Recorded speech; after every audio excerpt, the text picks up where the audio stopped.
A Bíblia em 100 dias com o pastor Fábio Bentes. Olá, seja bem-vindo ao nosso propósito de atravessar a Bíblia em 100 dias. A gente poder conhecer as histórias mais significativas e mais representativas da Palavra de Deus, para que elas possam nos ensinar. Nós estamos no dia 3. Nós vamos hoje conhecer a história de Caim e Abel. Essa história está lá no Gênesis, no capítulo 4, para quem quiser conferir, tá bom? Adão e Eva tiveram muitos filhos, eles viveram durante centenas de anos e eles tiveram filhos e tiveram filhas também. E a Bíblia conta com detalhes um episódio específico envolvendo dois filhos de Adão e Eva, que foram Caim e Abel. Caim se tornou agricultor, cultivava a terra, enquanto Abel se tornou pastor de ovelhas. Em uma determinada ocasião, Caim e Abel trouxeram a Deus ofertas daquilo que eles tinham produzido. Caim trouxe do fruto da terra, já que ele era agricultor, e Abel, por sua vez, trouxe das primícias do seu rebanho, aquilo que havia de melhor entre os seus animais. Esse, inclusive, é o verso que eu vou ler hoje. Gênesis 4:4 diz o seguinte: O Senhor se agradou de Abel e de sua oferta, mas de Caim e de sua oferta não se agradou. Pessoal, é importante a gente destacar o seguinte: teve gente que já tentou relacionar a aprovação ou reprovação de Deus com o tipo de oferta que foi trazida. E aí vão dizer que Deus não se agradou de Caim porque ele trouxe uma oferta de vegetais e se agradou de Abel porque ele trouxe uma oferta de animais. Isso não procede, tá bom? Se você prestar atenção, o texto afirma que Deus se agradou de Abel e de sua oferta e não se agradou de Caim e de sua oferta. Ou seja, a aprovação ou reprovação de Deus tinha a ver primeiro com a pessoa, tá certo? E aí isso tinha desdobramentos em relação às ofertas que foram trazidas pelos dois. Enfim, Deus se agradou da oferta de Abel por causa do seu coração e pelo mesmo motivo ele não se agradou da oferta de Caim.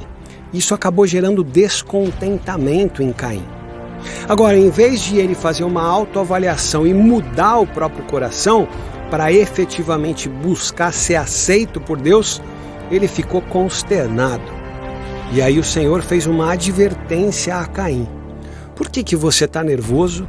Por que o teu semblante está cabisbaixo? Se você fizer o bem, você não vai ser aceito? Agora, se não fizer o bem, o pecado está à porta e ele quer te dominar, mas é você quem deve dominá-lo. Mas, apesar da advertência do Senhor, Caim não se controlou. Em um certo dia, Caim convidou Abel para que eles fossem até o campo e lá ele atacou e matou o seu irmão. Depois disso, Deus procurou Caim e quis saber: onde está o seu irmão?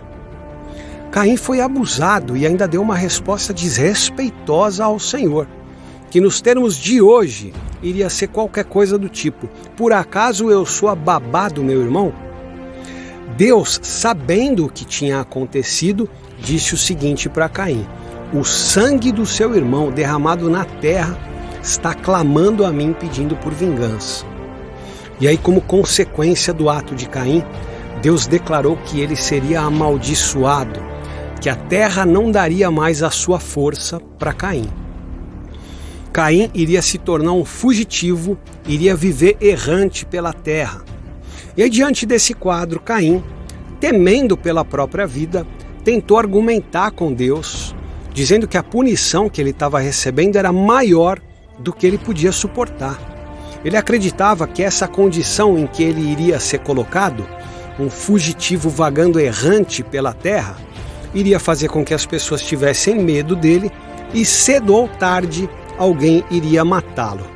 Então, para isso não acontecer, Deus colocou um sinal sobre Caim, que a gente não sabe qual foi, para que ninguém o matasse. E Deus estabeleceu o seguinte: se alguém ferisse Caim, iria sofrer uma vingança 7 vezes mais severa. E depois disso, diz o texto que Caim saiu da presença do Senhor. Pessoal, dos ensinamentos que esse trecho tem para nós, qual eu gostaria de destacar hoje. Eu quero falar a respeito das palavras de Deus para Caim, quando ele disse que o pecado queria dominá-lo, mas que seria Caim quem deveria dominar o pecado. Qualquer pessoa que conhece a palavra de Deus e que conhece minimamente a si mesma, sabe que nós, seres humanos, temos uma natureza pecaminosa e que de fato o pecado deseja nos dominar.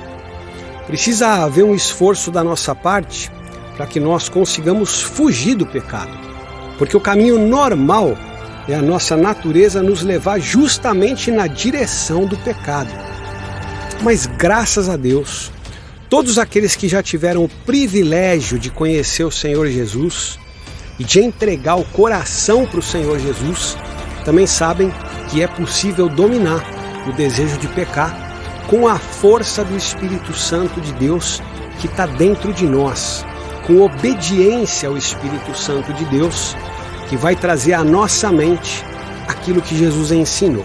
Então, para dominar o desejo de pecar, a gente deve entender que a gente precisa se encher da palavra de Deus, se encher do Espírito de Deus e obedecer ao Espírito de Deus quando Ele falar ao nosso coração, instruindo a gente nos caminhos que o Senhor Jesus nos ensinou. Amém? Que Deus abençoe você, que Deus abençoe o seu dia, a sua família. Convide pessoas, mande o link para participarem do nosso grupo, para que elas possam também ter a vida transformada pela palavra de Deus.